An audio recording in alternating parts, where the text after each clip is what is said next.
Hey, Han. It's your pal Matt Chandler from Indianapolis, Indiana, United States of America, little US of A. Wanted to show you that EDC is not just for humans. My dog, Nina Sibone, or just Nina, of course, named for Nina Simone, who is walking around the background here. She has her own kit. Now, she doesn't always wear this kit. Most of the time, we're just going for a walk right here around the block or what have you. She just wears a standard harness. But when we go to the park or we're having another kind of longer adventure, she will wear her, technically it's a tactical harness. Now, we call it her work bag. And we say, Nina, you ready to go to work? And she gets very excited. So I'm going to show you exactly how we load out for a longer adventure. Okay, so what we have here is a OneTigris harness. They make a number of different styles and types for different purposes. They also make tactical gear for law enforcement, military canines, and other service animals as well as humans. So first we have our water bottle. Always important.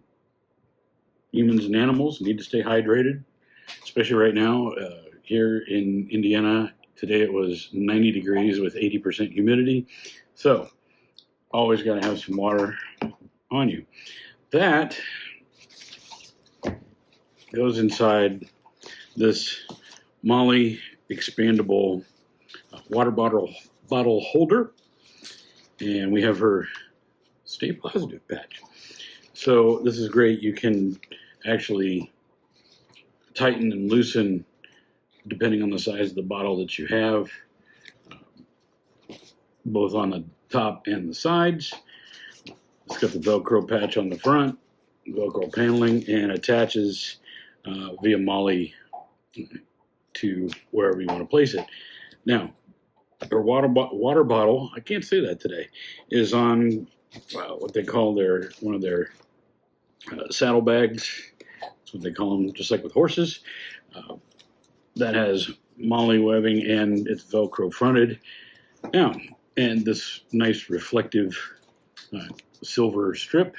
This side has the satellite gear from her overall Canine First Aid kit that I keep at the house. So I have her reflective patch here on this side. That actually helps me and would help anybody else hopefully know that, and this side is first aid gear. So we can grab one of these zipper pulls. Now, we have this nice tactical nylon pouch there. Comes with a carabiner. We open that up, and what I've done is taken out what I figure would be the most likely needed items out of the main first aid kit, which actually comes in a nice big hard shell, but again, tactical nylon line or covered case. So we have here some pet safe eye wash. We have elastic gauze bandage. This is a tick remover. So if you're out in the field and you notice a tick, it'll just grab that, pull the tick right off. We have sting relief. Nobody wants to get stung. Our triple antibiotic ointment, an antiseptic wipe. Let me pull all this out. Well, let me pull that. And we have an adhesive sterile gauze pad, and then a non-adherent gauze pad that's larger. And I also, now I got this separately, but I think this is really important. This is pet safe blood clot powder. It's basically styptic powder, right? Very, very important. And it's formulated differently. It's just for use on animals. The human version can a lot of times have ingredients, just like the eye wash. Sometimes there are ingredients that they'll add, different additives that aren't safe or necessarily the best for a dog or a cat or what have you. Now, they have different sizes of these, but I grabbed a couple different sizes of self-adhesive bandage. This is for not only holding on, say, a gauze pad, but also a lot of people don't realize that one of the most common injuries for people and pets is actually strains and sprains.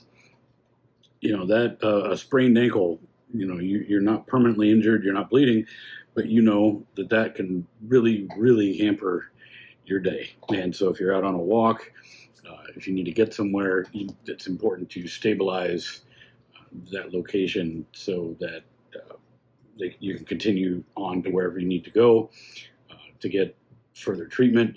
And it also helps keep down the swelling, which is very, very important. So that's what we have in that side. So if we flip it around, we have our general purpose side, and we have our pink reflective FAFO. And I'm a big fan of the movie They Live, and I love the line. If you're not familiar with I'm all out of bubble gum, you better get familiar because it's cool. So if we open up that pouch, we have here a dry bag. What we do with that is if we're somewhere and Nina makes some pity patties, if she poops, you know, we pick it up with one of our dog poop bags, but you don't want to be carrying that around. So I'll stick it in here, you roll it over a couple times, just like you would any other dry bag, clip it shut, and then it's not going to stink, and you know it's okay to carry wherever else you're going, where you can then dispose of it. Now, I did move just for weight distribution. We do have from the first aid kit our trauma shears.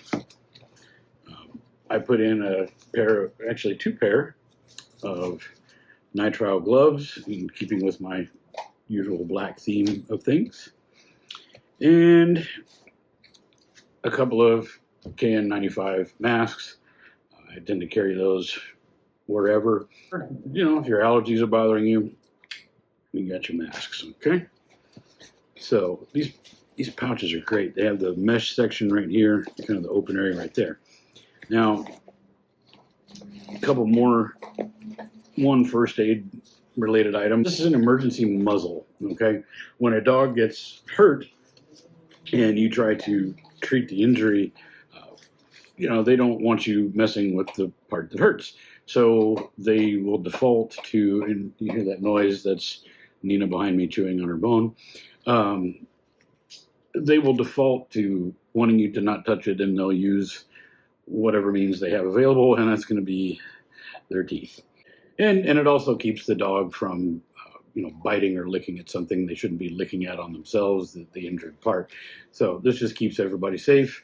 You know, I've already pre-sized it. It just slips on and clips over underneath, and you know, she's not going to bite anybody else or herself. I also think it's important to keep a backup leash. Things break, what have you. Maybe there's a situation where you need a little additional control if they're injured. You know, and actually, I've used these before, given them to other people when their leashes break. You know, the clasp breaks, but this one's nice. It's got the really nice locking carabiner that, you know, makes sure that stays clipped on. Very cool. That's from a brand called Roughwear. They make a lot of nice apparel. Nina's got a raincoat, winter coat in her collar in the Roughwear. So then finally, in this side, we have my little supplies. So we'll get to that in a second.